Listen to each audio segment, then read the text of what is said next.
joining us. Welcome to this time. Thank you, the people that follow Mia and also my followers. We're gonna interact at this time. And as I was saying, let me tell you who Mia is. She's a medical esthetician and owner of Mia Spa in Delray Beach, Florida, South Florida. She is a co-author of the best-selling book, Be a Success Maverick, Volume 4, and former #1 income earner in her direct network marketing for air purification. Hi. Yes, give us hearts, lots of hearts, so people start seeing us. Can you hear us good? So give us hearts, likes, so this life is visible for everyone. Okay, so welcome, my dear Mia. Thank you, Laura. It's so good to see you. So good to see you too. And it's not gonna be the only time we're gonna meet. This is the first time of many others. So Mia has an amazing story. So if you want to ask a question at some point, you can do it. And also, if you can share with your contacts, be free to do it. So I would like her to tell us about your story, the beginning of your story.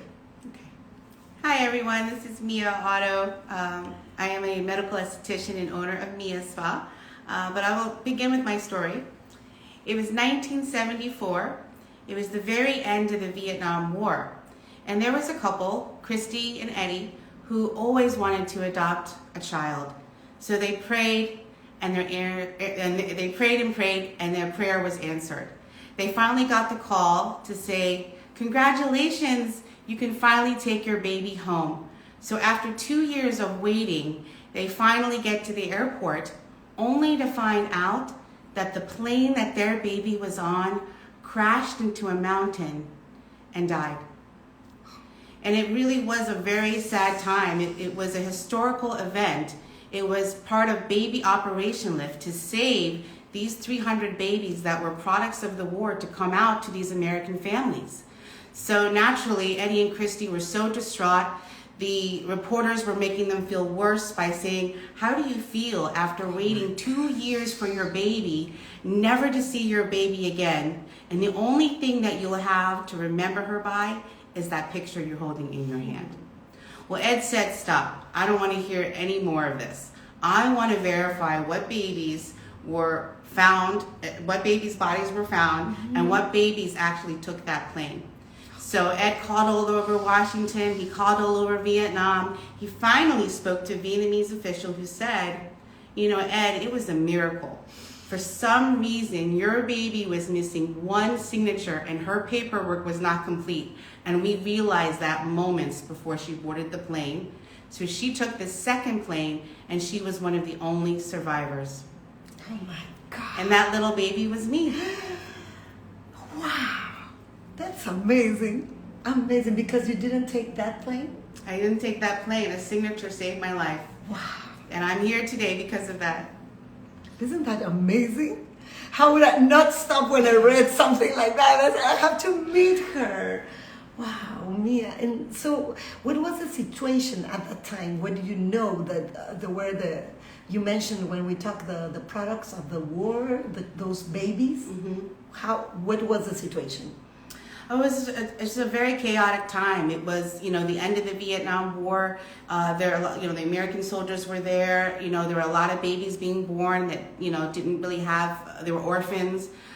There was a lot of, you know, napalm going on there. There were even people from, you know, moms and dads that were also from their own homeland, just trying to get their own babies out. You know, giving these babies over to American soldiers in hopes for a better life. And I'm just so grateful that I was one of them. Wow. Were there other babies that survived? In your case, you were not in the plane, but from that plane crash. So there was 300 people on that plane. There were 130 survivors. And now whether they're still alive today, I don't know. Okay. But according to... Out of 300, 130 survivors. Mm-hmm. Wow, that's amazing. And so they were in the newspapers and the television. And so your parents went there, or you came in another plane? I came in another plane. Yes. That moment. Do they have pictures of that moment? They do. It was in the newspaper and everything. Oh my gosh. And so when they met you, what happened? So when my parents actually got me, I was very sick. I was 4 months old and I weighed 6 pounds. So I had a very severe asthma and I was really like the size of a premature baby. I was strive to thrive. I was not eating. And so... How old were you at that moment? I was 4 months old. 4 months. 4 months old, because I was so malnourished. I didn't eat. So, thankfully, with love and the proper, medical care, I was able to, become who I am today. So I'm just very grateful for my parents. They really did give me, a better life. That's amazing. Yeah. That's amazing. And so the family that received you, your parents, they had other children. What was or you were the first baby for them to have? So I have one older sister, Kim, and she was the natural child. And then I was the first of the kids to be adopted. So I was the baby girl, and they adopted. My sister and I are about 6 years apart. And then 15 years later, my parents actually adopted again. So I have 2 more younger brothers, Luke and Cameron, and they're also from Vietnam. So now we're one big happy family. Amazing. Oh, wow. So 4 kids? 4 kids. Yes. That's amazing. So tell us about your childhood. So you here in the States, how was it I think one of the things that, being adopted, people always ask me, what are you Hawaiian? Are you Polynesian? What ethnicity are you? And on my birth certificate, it said nationality Vietnamese, parents unknown. So for me, I've always come to peace with the fact that my birth parents are probably not alive, but their hope and their prayer was that their little baby girl would have a better life and sacrifice of their own. So I've always been complete with that. I've actually never, from an adopted standpoint, child, because my adopted parents were always so open at a very early age.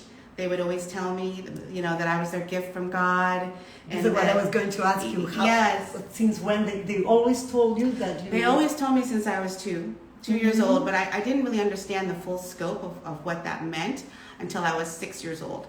And my mom is German, so she has blonde hair, blue eyes, and my dad's Italian, which is where I get Mia from, like Mamma Mia, because Mia means mine, and I was the baby girl. And they gave you your name? My name, yes, but my birth name is actually Time IQ. That's my birth name. Time IQ? Yes, and then my parents wanted me to keep part of my birth name. Exactly. So and over here it would be Q Mai Tai. But in Asia, it's last name first. So here we Q my Tai. So they wanted me to keep my last name Tai, and they put it in my middle name. So now it's Mia Tai. Mia Tai. Yes. Oh, well, that's amazing. Yes. So I think that's the hardest part for me. Is not so much that I have a yearning to find my birth parents, because if I did ever find my birth parents, it would be a blessing, and I would just thank them for giving me a better life. But for me, it's really to know what is my true nationality. Because on the birth certificate it says nationality Vietnamese, but I don't know my parents. Exactly. So, or if it was an American soldier, or who it was. Yes. So that's something that only recently now it's something that I'm really wanting to discover and explore more. Yeah. This is one of the questions that I wanted to ask you. What are the questions that are in a child, like in your situation, that is visible, as you said, that they were not your birth parents. So, what questions did you, or for you at the beginning, it was natural? Well, I think I really didn't understand it until I was in 6th grade. Yes. So what happened was, I remember specifically, I was in a shoe store getting shoes for school, new shoes, and this little boy came up to me, and he looked at me, and he looked at my mom, and then he looked at me, and then he looked at my mom, and he goes, "Where's your real mom?" And to me, that cut like a knife, because I was like, what does he mean, my real mom? This is my real mom. Like, this is the only mom I know. Mm-hmm. And it wasn't until later when I went home and I looked in the mirror and I looked at my hair and I looked at my slanty eyes and my darker skin and my smushed nose. And I said, wait a second, I am different. I don't look like my mom or dad. And it was at that moment that I knew, okay, this is, I'm not their biological child. And at that point, my mom just so much love and all the family. They never treated me any differently. I was their child, and I think that it was difficult because growing up, I was the only Asian from the time that I was in first grade to the time that I was in sixth grade. Wow. So I was the only Asian. So I was picked on. In your school? In my school. Oh, wow. Yeah, I was picked on. And now you see there are so many, because I've seen that they're everywhere. Yeah. And I love it. We wanted to adopt many years ago. Well, now, it's like 10 years ago or more. We wanted to adopt a girl from China, remember, but the bureaucracy was so hard, and we knew that there was that need, but, well, it wasn't possible. So, and wow, unbelievable. And that, how made you feel in that school? Did you get bullied? Well, I did get bullied. I got bullied because I didn't look like everyone else. And that was tough. And I think that, for people that are adopting, interracially, it's so important to make sure that child knows how much they are loved, but also to have other kids that look like them or have playmates or groups. So then I went from private school to public school. And it was then that I saw there were other Asian Americans or other Asian kids, and that really resonated with me because, I felt like, I'm part of a bigger world. Yes. Yeah. Wow, that's amazing.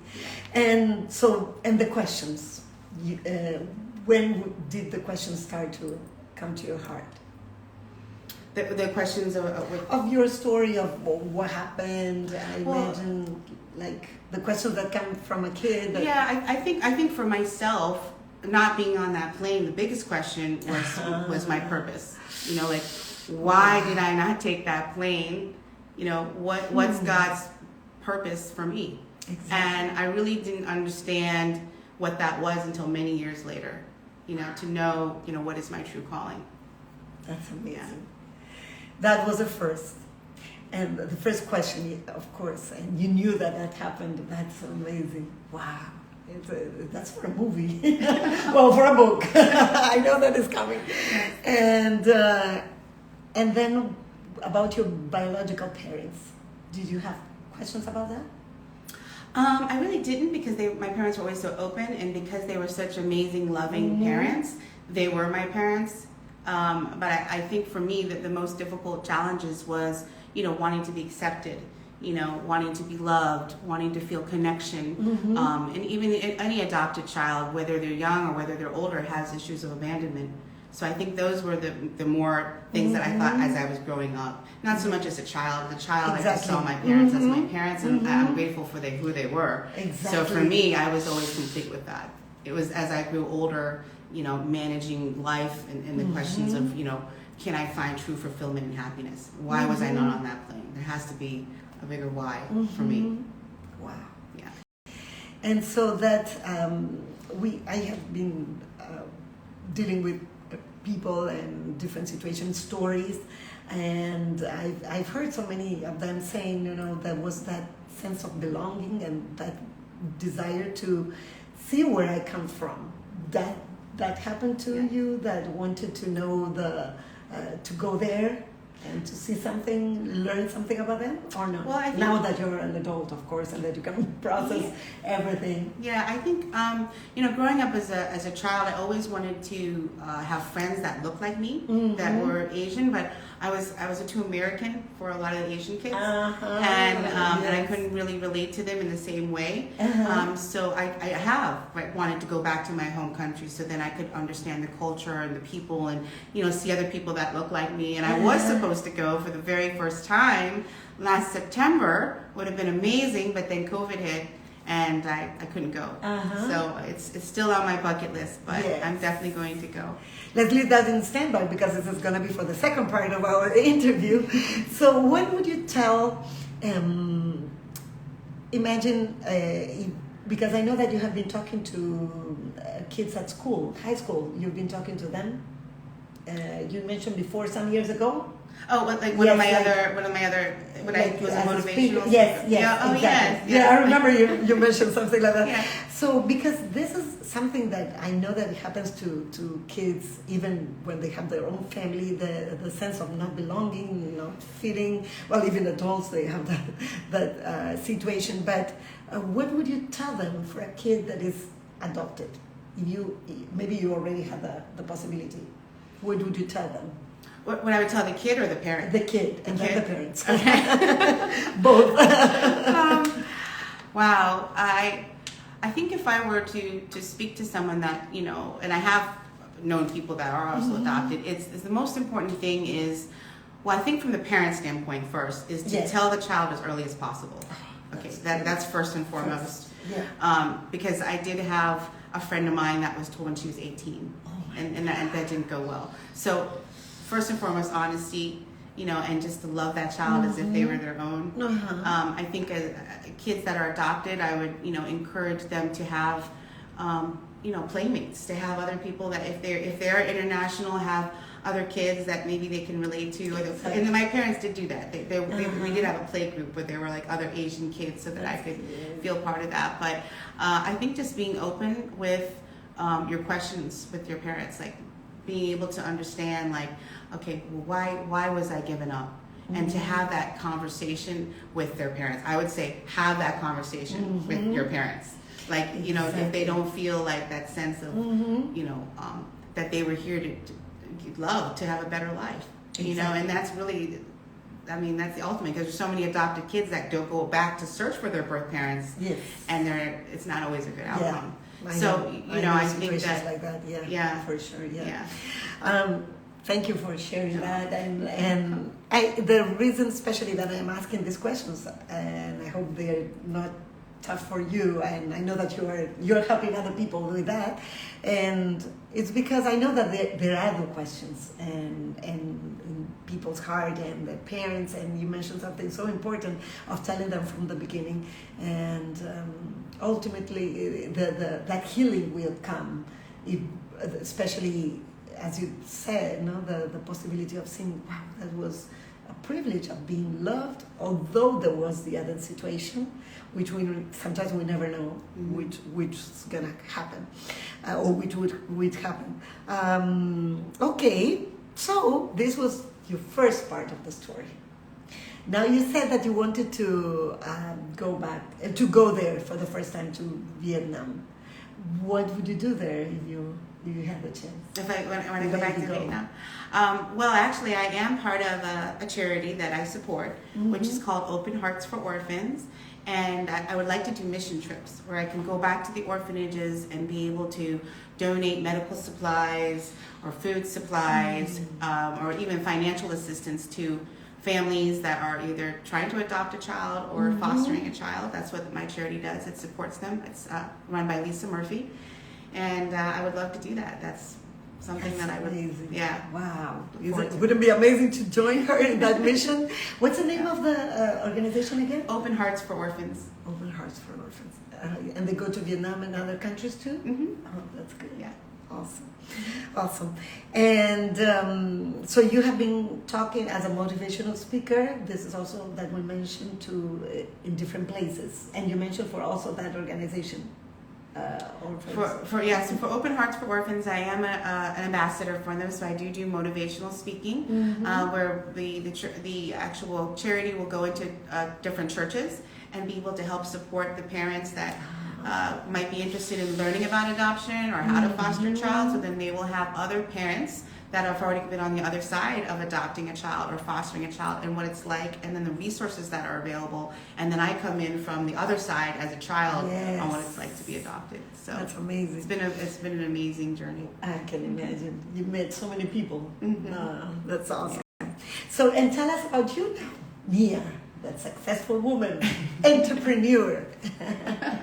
Well, we'll kind of go back in terms of the big question, the purpose. Okay, and the why. And I didn't really understand that until many years later. And it was actually through tragedy that really opened up my eyes to see the silver lining. And it all started where, like she was saying, after college, I actually worked in the education sector for 10 years. I did motivational speaking, and I would go in and talk to high school seniors about life after high school. And at that point, then I got into medical sales as well. For 10 years, I did that. But it got to the point where it was like very stressful. You know, the money was good, but I still didn't have a sense of fulfillment. I still didn't know my purpose. I still didn't know my mission. I wanted to be part of something bigger. Exactly. And then at that time, I was married, and you know, I got the call that no, you know, parent or spouse wants to hear, which is that my ex-husband was in a very severe car accident. And it was so severe that he was told he would have to have back surgery. He had 5 herniated discs, 5 bulging discs, spinal stenosis, and he was told that he would have to take oxycodone, 10 oxycodone a day to numb himself through the pain. And that was just really difficult because his body got addicted to the drugs. And so after a year of taking 10 oxycodone a day and about a month away from surgery, he said, Mia, I cannot live this way anymore. There has to be something that can bring my body back in balance naturally. Yes, give her some time for water. So at that time, I was working in the hospitals, and I met this woman who was a holistic healer. And she said, you know, I have a technology that might be the answer to your prayers. This is called microcurrent. And so I brought my ex-husband into the hospital, and I was amazed because in one treatment, his pain went from a 10 to a 3. And I said, okay, this is something that I have to learn more about. And so I decided to become an independent contractor for the company. Later became an educator for the company, and was one of their top distributors. Oh, wow. And so from there, I was, you know, just selling this technology and helping people understand how to use it. And they said, Mia, why don't you go back to school and get your license to touch skin so you can help other people and do this in your own practice? And at the time, you know, I never thought about being like an entrepreneur or self-employed. I always thought that, you know, I had to work for someone else. You know, I don't know everything there is to know about running a business. I don't know if I'm good enough. You know, I just don't know if I can do it. The question of always, if I'm good enough, right? Or if I know enough. And so at that point, I was still working in medical sales and doing the microcurrent. And I just got so tired of working for someone else. I said, if I'm going to be this stressed, it might as well be for myself. And it was at that point that I decided, okay, I'm going to go for it. I went back to school, got my license to touch skin, and then Mia Spa was born. So Mia Spa was actually born out of tragedy to help my ex-husband. And I would have never thought, going through everything that we went through that year, that it would have brought me freedom, which it has. Amazing. And then you started using that treatment with other patients too? It is still one of my most popular treatments. And it's not only for pain, ladies, it's also for beauty. So there is the aesthetic side as well, which helps to lift, tighten, and tone the face naturally. So I do both treatments for pain and beauty. Pain and beauty. Yes. I'm already curious about that. That's awesome. I love it. So, and this is in your spa, and which then you're gonna share the link. I'm gonna share your Instagram so you can follow her and also get to know what she does. And I believe that there are amazing treatments, but just for the pain, that's amazing, because who wants to live in pain? Nobody. No, people don't know what they don't know. Exactly. So they automatically will go to the doctor, think they have to get prescriptions, to put a Band-Aid on it, but it doesn't actually address the pain. If you can find holistic technologies that can help bring your body in balance, yes. And do things that are good for the vascular system, good for the circulatory system, releasing endorphins and serotonin, which naturally is what helps heal the body. That's why I feel that's part of my mission too, is to really give people hope, peace, love, and connection. That's awesome. Thank you. So, and then you started to feel more fulfilled now in that doing what you're doing. Yes. Yes, and then COVID hit, right? So I know. COVID was really, really tough on all the businesses, and especially for small business owners like myself. We had to close for 3 months. And at that point, I was at a complete loss. You know, I really didn't know whether or not I could pay my bills. I wasn't getting unemployment. I thought I would have to close the spa and go back into the workforce.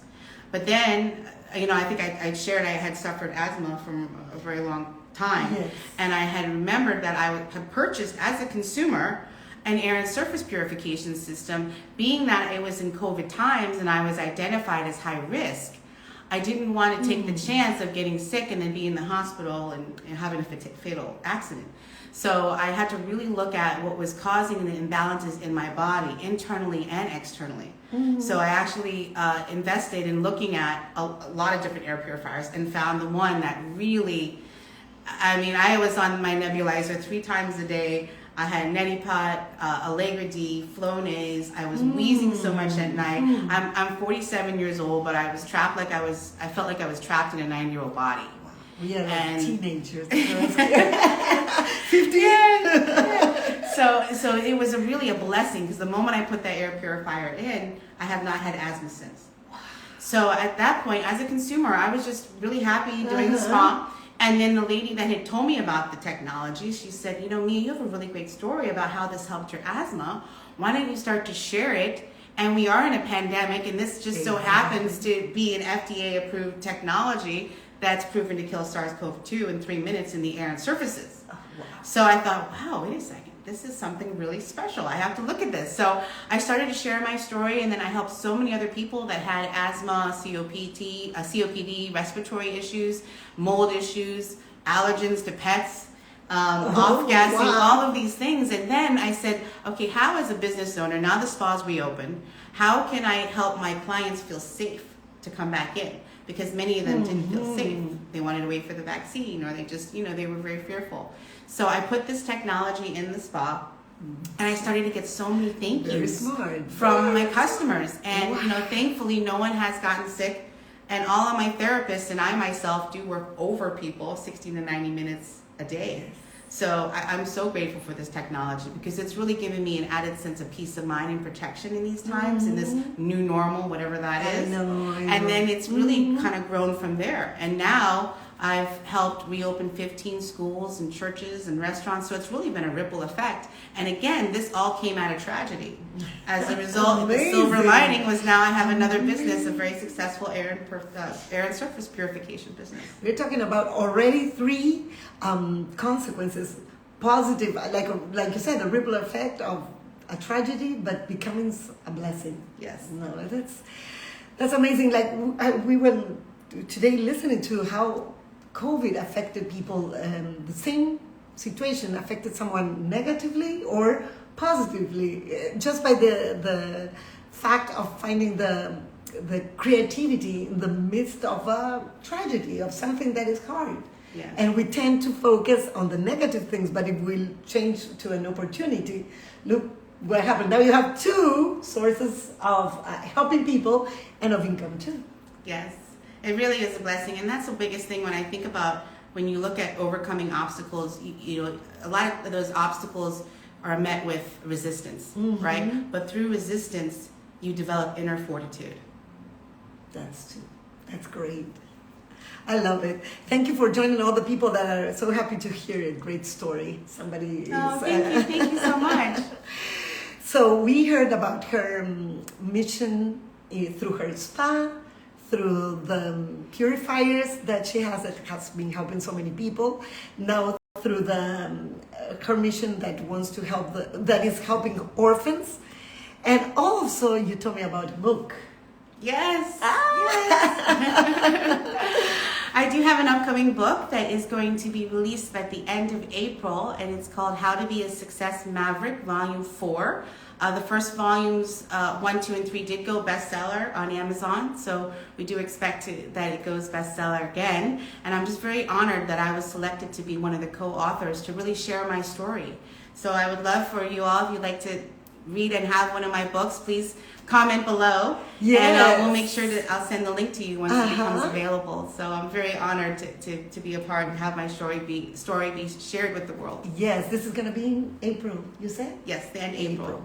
So this live is gonna be saved, and I'm gonna save it in my personal Instagram. I'm gonna be sharing with Mia, and also through Facebook, so you can share with your contacts and see how many people we can bless through what we are listening. This is my passion, finding women whose story can transform others, can make a difference in other people's. What a great story, yes, Thank you. Mia. And so yours can be also a great story, the people that are going to be listening to us, and tell me, because I'm always looking for someone that can make a difference in other people. And what would you say to those people that maybe think, okay, but my story, what would I do?